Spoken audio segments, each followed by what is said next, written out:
Bonjour, c'est Charlotte Baris. Cette semaine, à la loupe, une actualité a retenu notre attention, les nouvelles négociations décisives sur l'Ukraine.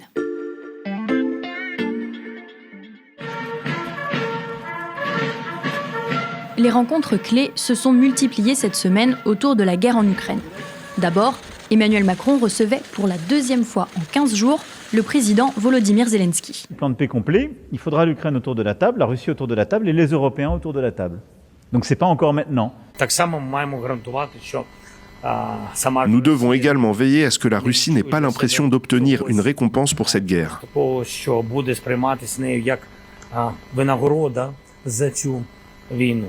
même moment, une délégation ukrainienne se trouvait aux États-Unis pour échanger avec le secrétaire d'État Marco Rubio. Puis, c'était au tour de Steve Witkoff, l'émissaire américain, d'être reçu à Moscou par Vladimir Poutine.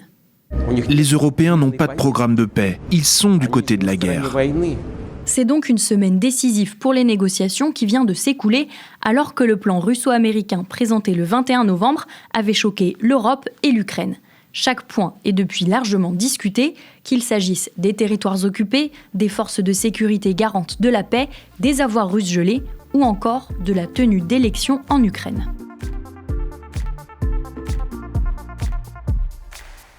Pour faire le point sur la situation en Ukraine, on fait régulièrement appel à Paul Véronique, journaliste au service Monde de l'Express. Bonjour Paul. Bonjour Charlotte.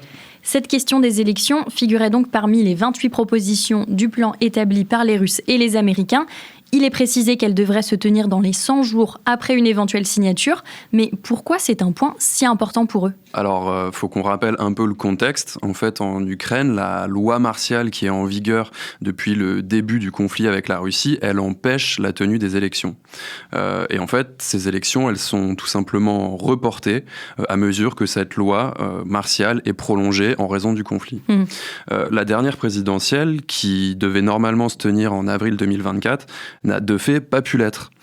Et Donald Trump, peu après son arrivée à la Maison-Blanche, en avait profité pour traiter Volodymyr Zelensky, je cite, de dictateur sans élection. Mais cette question des élections en Ukraine, c'est aussi une demande des Russes.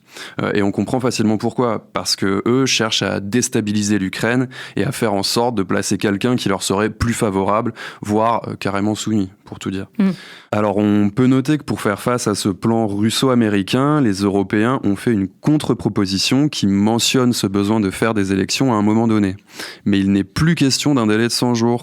À la place, les Européens appellent à en faire dès que possible, ce qui est plus vague, mais aussi plus réaliste. Plus réaliste parce qu'on l'imagine, c'est très compliqué d'organiser des élections aujourd'hui en Ukraine. Oui, surtout si on veut organiser des élections démocratiques, libres et équitables. Parce qu'il ne s'agit pas juste de voter pour voter, encore faut-il que le scrutin soit représentatif. Et pour ça, il y a un certain nombre de défis à relever. Défis matériels d'abord. Avant la guerre, l'Ukraine avait un certain nombre d'infrastructures pour assurer le bon déroulement du vote. Typiquement des bureaux de vote. Le problème, c'est qu'aujourd'hui, beaucoup ont été détruits dans les bombardements.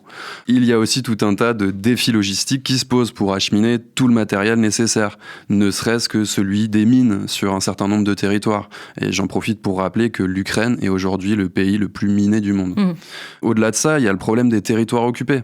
Certaines circonscriptions, qui étaient auparavant utilisées lors des législatives, par exemple, elles se trouvent aujourd'hui dans des zones contrôlées par les Russes. Et donc les anciennes lois encadrant les élections ne sont plus adaptées. Il y a donc un besoin de redessiner certaines circonscriptions pour s'adapter à la nouvelle réalité du terrain qui a changé depuis les dernières élections. Ça, c'est pour l'organisation. Ensuite, Paul, il faut réussir à faire venir voter la population. Exactement. Et là encore, ça demande une certaine préparation. Il y a près de 5 millions de déplacés en interne en Ukraine et les registres électoraux ne sont plus à jour. Il faut donc s'assurer que les électeurs puissent voter dans la circonscription dans laquelle ils se trouvent aujourd'hui. Ensuite, il y a aussi la question des 7 millions d'Ukrainiens qui ont migré dans d'autres pays d'Europe, ce qui représente quand même à peu près 20% de la population. Eux aussi doivent pouvoir voter. Or, actuellement, lorsqu'on se trouve à l'étranger, ce n'est possible que dans une ambassade ou dans un consulat. Ça veut dire qu'en Pologne, par exemple, où il y a 1 million de réfugiés, il n'y aurait que 4 bureaux de vote. On comprend bien vite le problème.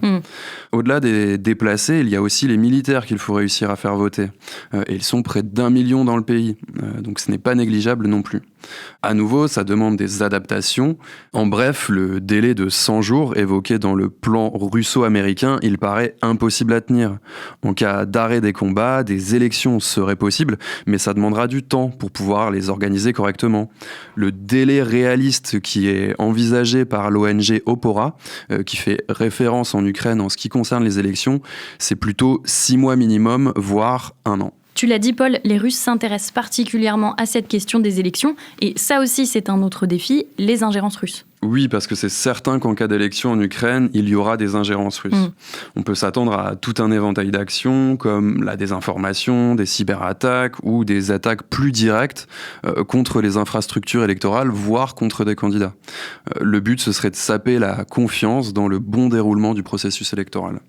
On a des exemples récents. En Roumanie, la Russie a utilisé les réseaux sociaux pour interférer dans les élections. En Moldavie, la Russie a aussi utilisé la messagerie Telegram pour recruter des agents d'influence qui étaient prêts à servir ses intérêts contre rémunération. L'un des arguments de la Russie, c'est aussi le manque de légitimité de Volodymyr Zelensky, un argument qu'elle met d'autant plus en avant ces dernières semaines, alors qu'un scandale de corruption secoue l'Ukraine. Oui, alors pour rappel, c'est un scandale de corruption autour des infrastructures énergétiques du pays. Il a déjà conduit 2 ministres à démissionner parce qu'ils auraient touché des pots de vin. Un ancien proche du président a aussi fui le pays. Il était accusé notamment d'être à la tête de ce réseau. Donc environ 2 semaines après tout ça, il y a eu une perquisition dans le cadre de cette affaire chez le chef de cabinet de Zelensky, Andriy Yermak. Et il a été limogé le jour même. Or, c'était vraiment le bras droit de Volodymyr Zelensky, qui avait beaucoup d'influence et a été très impliqué dans les négociations en cours avec les États-Unis et la Russie. Il était encore récemment à Miami pour parler avec Marco Rubio, le chef de la diplomatie américaine. Donc son limogeage tombe vraiment au plus mauvais moment. Mais en même temps, la pression devenait assez insoutenable. Après, paradoxalement, le fait qu'il soit tombé, ça montre quand même que les agences anticorruption ukrainiennes fonctionnent bien malgré la guerre. Et que l'Ukraine fait le nécessaire pour faire le ménage, même au sommet de l'État. Donc même si c'est un coup dur pour Zelensky, il ne faut pas tomber dans ce narratif russe qui tente d'instrumentaliser cette affaire pour affaiblir l'Ukraine.